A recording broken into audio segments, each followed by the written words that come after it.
Good morning. So, good morning mga partners, good morning mga friends.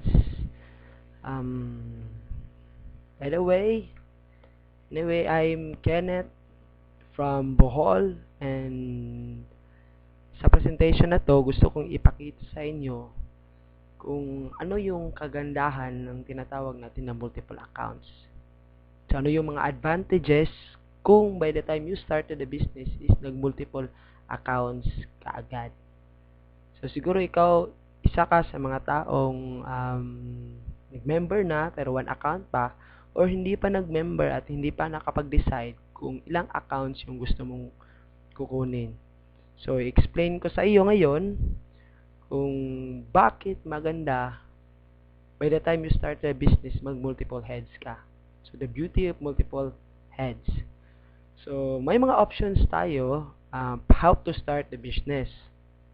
So, first option is tinatawag namin na starter package, which is one head. Second option mo is entrepreneur business package, which is 3 heads.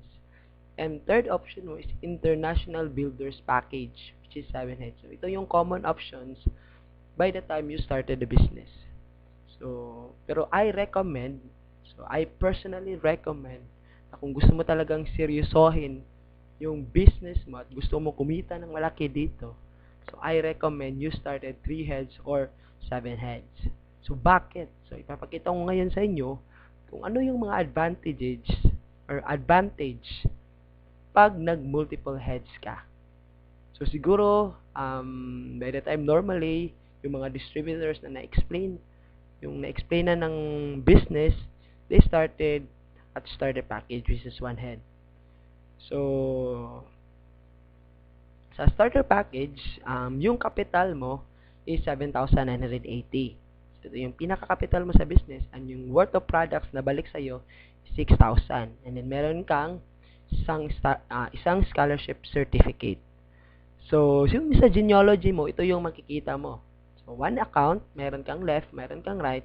So, ipagpalagay na lang natin sa one account, maximum na pwede mong malagay or minimum na pwede mong malagay by the time you started your network is 2 tao. So, what if 8 tao yung napajoin mo? Kasi hindi lang naman 2 yung taong kakilala mo. Posibleng may pangatlo, pang-apat, pang-5. So, ipagpalagay na lang natin na may 8 nag-join sa'yo.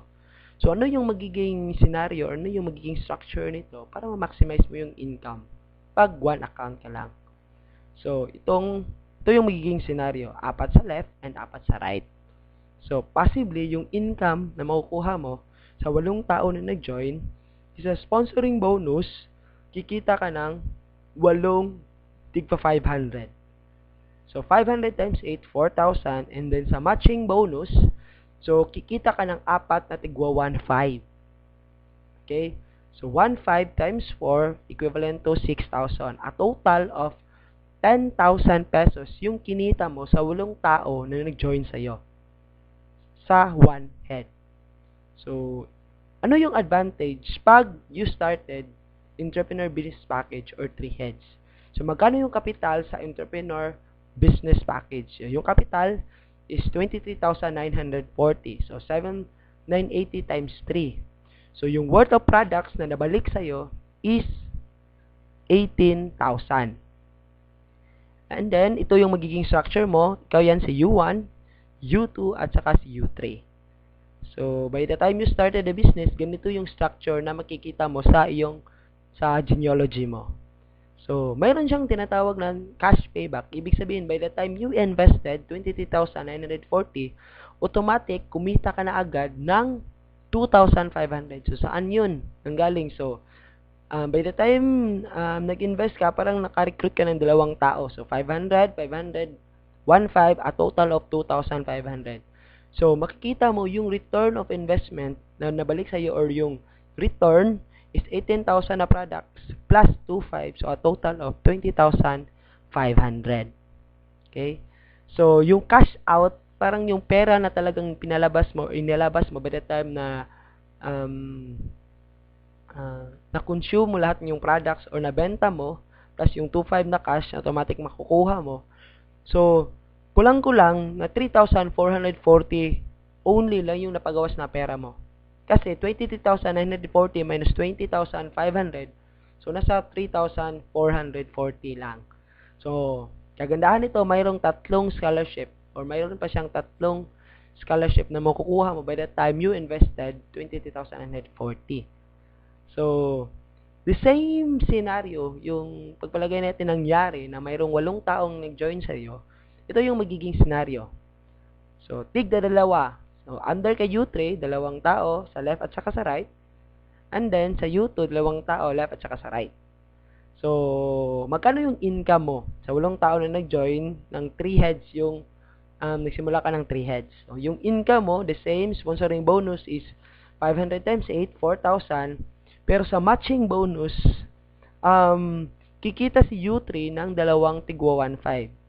Okay? Kasi may 2 match na nangyari under kay U3. So, 3,000. The same kay U2, 3,000 din. And then kay U1, mayroong 4 na match. Kasi 4 sa left and 4 sa right. So, total of 6,000. So, kulang-kulang magkano lahat yung kinita mo by the time yung 8 tao nag-join sa'yo. So, a total of 16,000 pesos. Okay? So, yan yung kinita mo by the time yung 8 tao nag-join sa'yo, nagsimula ka entrepreneur business package. So, mayroong last na option, international builders package, na kung gusto mo talagang kumita ng malaki, we recommend na ito yung kunin mo. So, magkano yung kapital? So, you invest almost 55,860. So, kulang-kulang mga 56,000.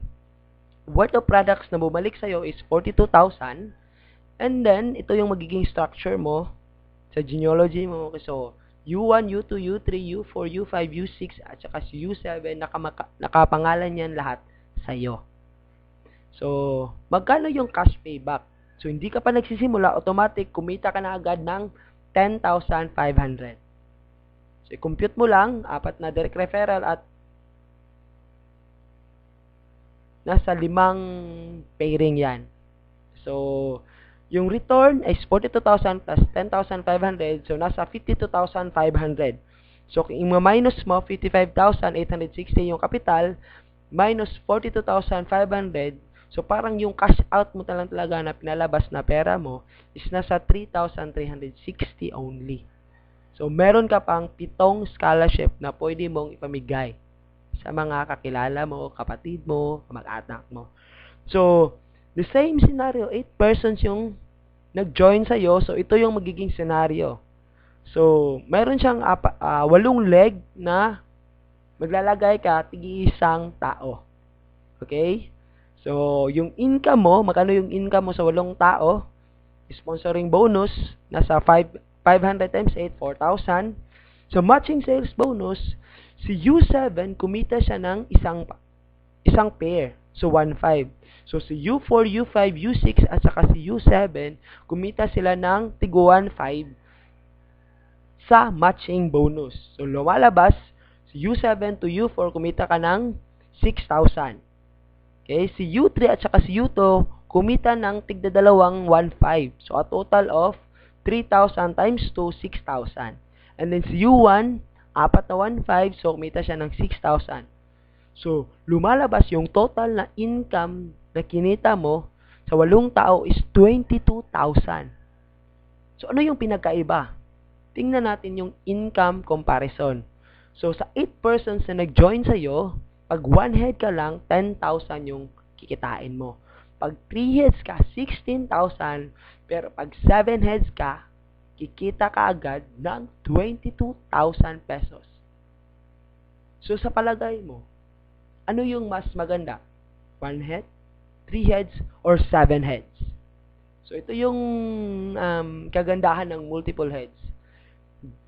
The same effort, pero different results yung makukuha mo.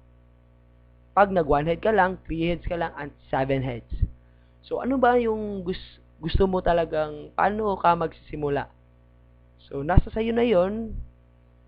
And I hope na meron kang nakuha sa presentation na to, and we recommend talaga na mag 7 heads ka kung gusto mo talagang kumita ng malaki sa AIM Global.